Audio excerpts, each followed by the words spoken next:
Pemirsa, terima kasih Anda masih menyaksikan Gapai Kemuliaan. Kita akan lanjutkan pembahasan kita. Tadi kita bicara soal bagaimana kita harus memiliki adab ya, Ahilman ya, kepada guru, begitu juga sebaliknya.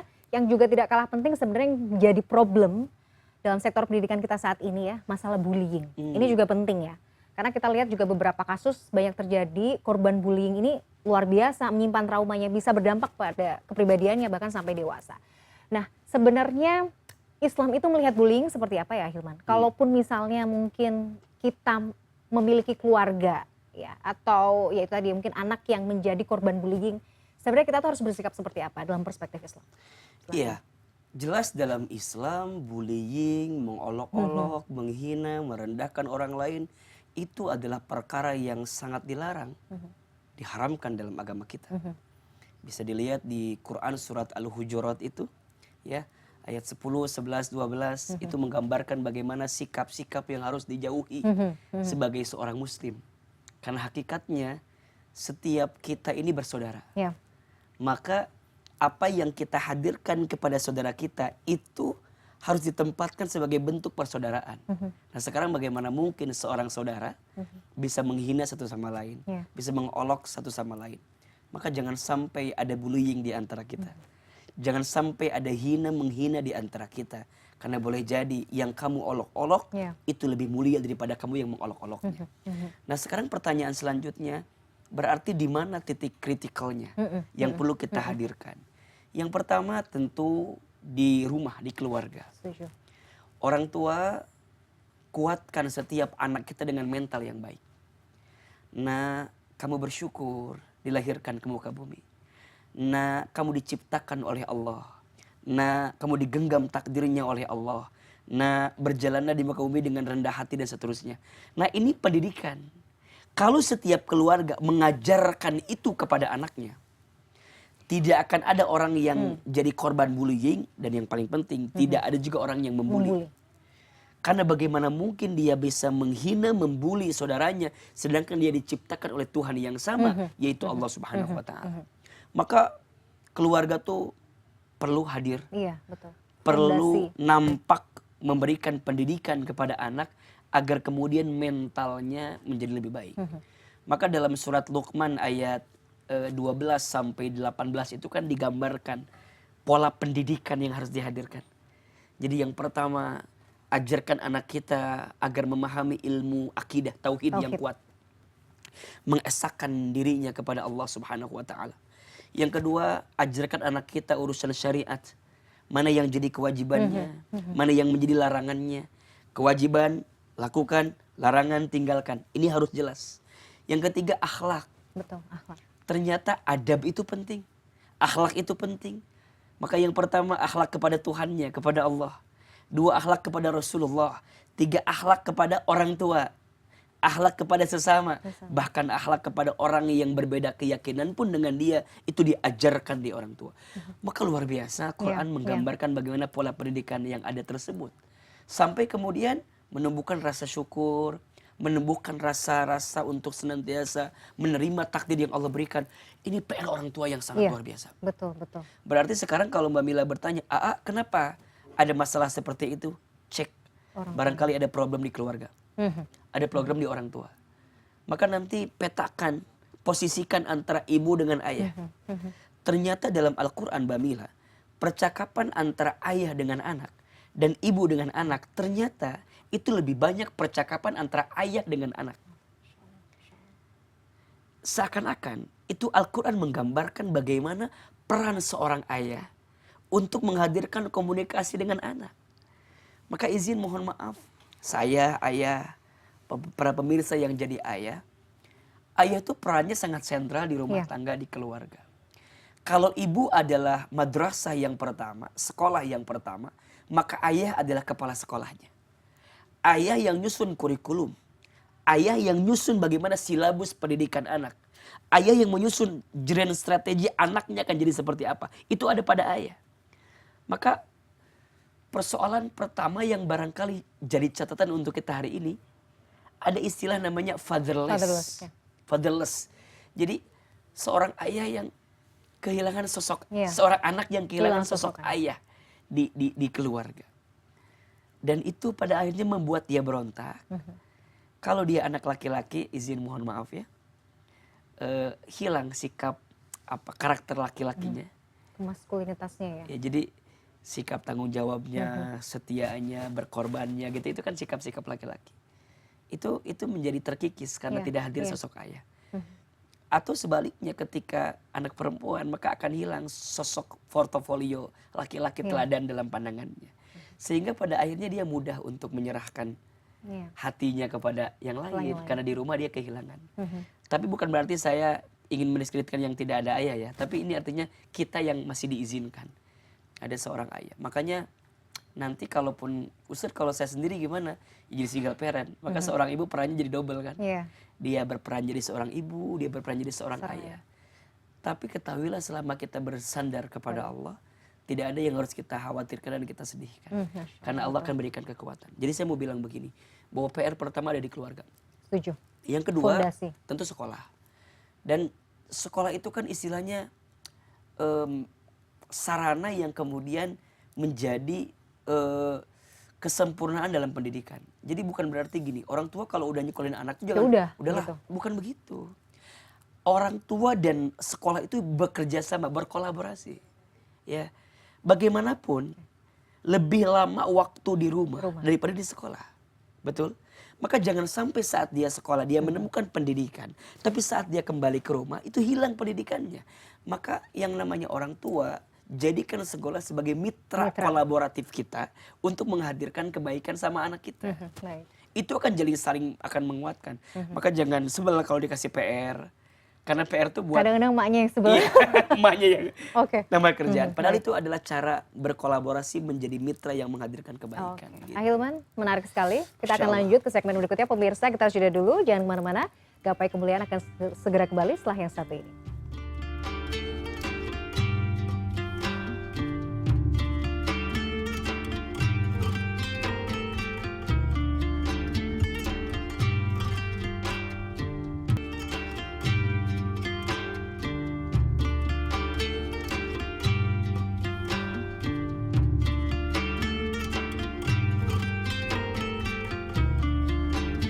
Pemirsa, terima kasih Anda masih menyaksikan Gapai Kemuliaan. Kita lanjutkan, A. Jadi A, misalnya nih, anak kita jadi korban bullying.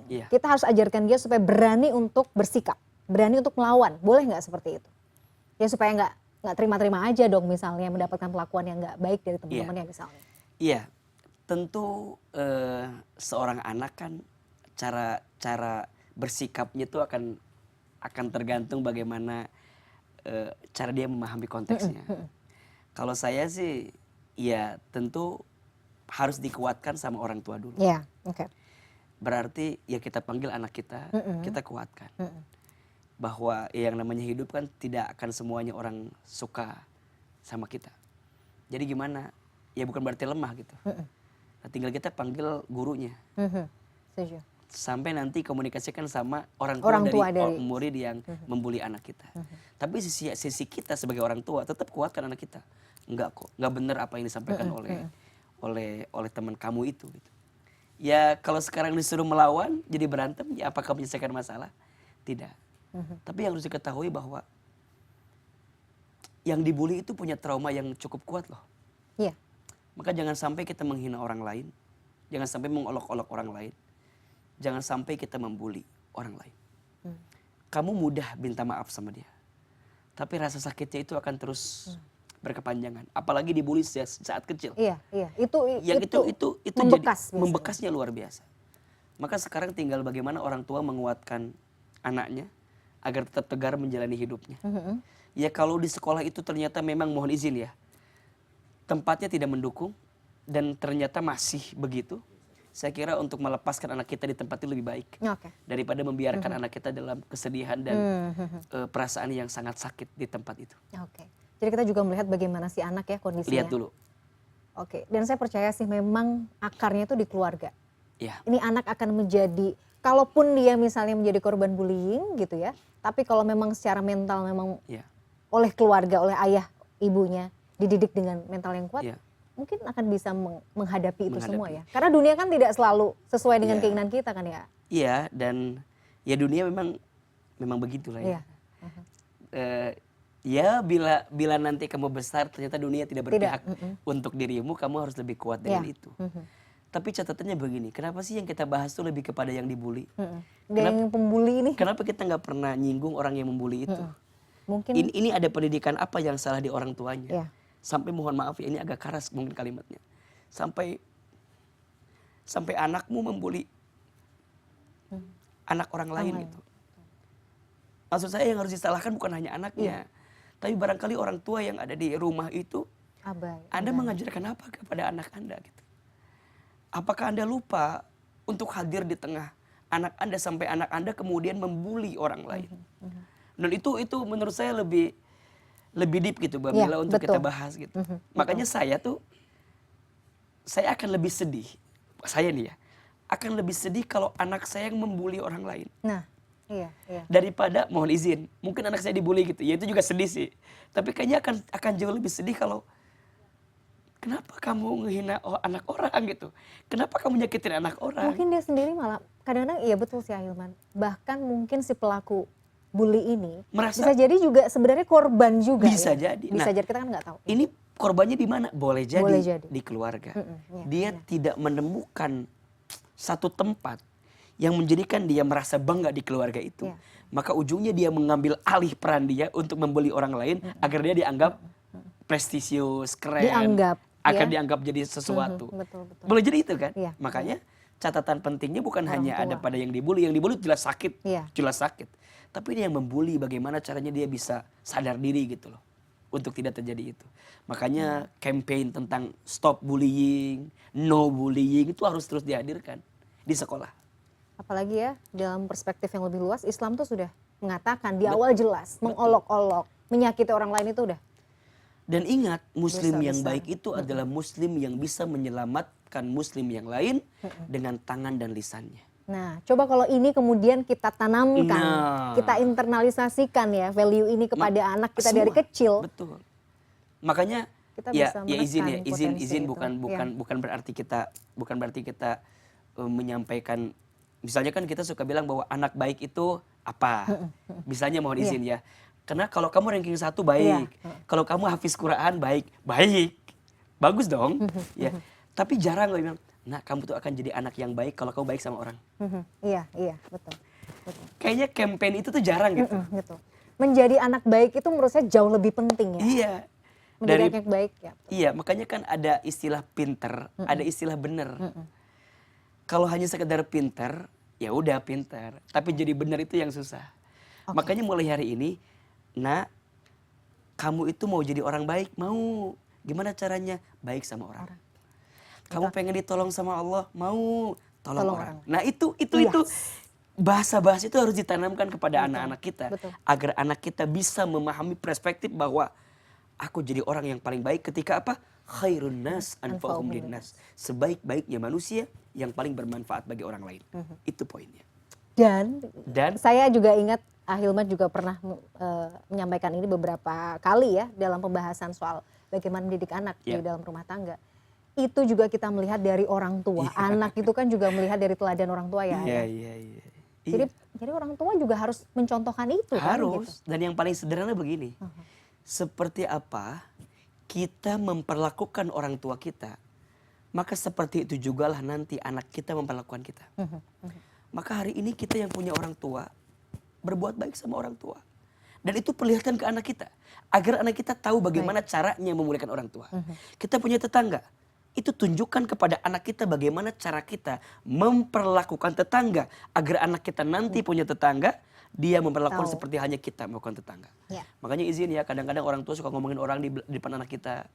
Itu dicontoh loh. Iya, betul. Dan pernah Ahilman sampaikan, anak itu peniru yang paling hebat dan yang paling canggih. Maka ternyata apa yang kita hadirkan di depan anak itu menjadi portofolio bagi kita depan anak kita. Setuju. Jadilah teladan yang baik. Masya Allah. Solehkan diri sebelum solehkan anak. Betul. Didik diri sebelum didik anak. Masya Allah. Ahilman menarik sekali. Iya. Tapi gak kerasa ya. Masya Rasanya Allah. setengah jam itu kok ya cepat sekali begitu ya. Karena ini bicara yang dekat sama Iya, kita. betul. Relate banget ya. Dan kita berdoa ya Mbak Mila, mudah-mudahan anak-anak kita dijaga dari yang namanya bullying. Biar anak kita gak suka ngebully orang, jangan sampai termasuk jangan sampai anak kita juga dibully dan dihina oleh orang Amin, lain. amin ya rabbal alamin. Betul, Begitu. betul. Itu kembali lagi pada orang tua. Tugas Iya. kita berat ya, nggak gampang ya. Karena Jadi orang tua pahalanya ya. surga. Iya. Kalau ringan pahalanya apa? Kipas angin, Kipas dapatnya angin. kipas angin. Masya Allah. Ahilman sekali lagi terima Baik, kasih sudah Masya hadir. Allah. Banyak sekali ilmu yang kita bisa petik hari ini dan pastinya sangat bermanfaat bagi kita terutama orang tua ya. Masya Allah. Dalam mendidik anak di keluarga. Terima kasih Ahilman. Sama-sama. Pemirsa tidak terasa usai sudah perjumpaan kita hari ini dalam program Gapai Kemuliaan. Semoga tausiah kali ini bisa menambah hasanah ilmu agama kita, menjadikannya bermanfaat dan yang paling utama menambah ketaatan kita kepada Allah Azza wa Jalla. Saya Mladia Rahma dan juga Ustadz Hilman Fauzi pamit. Terima kasih atas perhatian Anda. Insya Allah kita akan jumpa lagi pada episode berikutnya. Wabillahi taufiq wal hidayah. Wassalamualaikum warahmatullahi wabarakatuh. Terima kasih ya.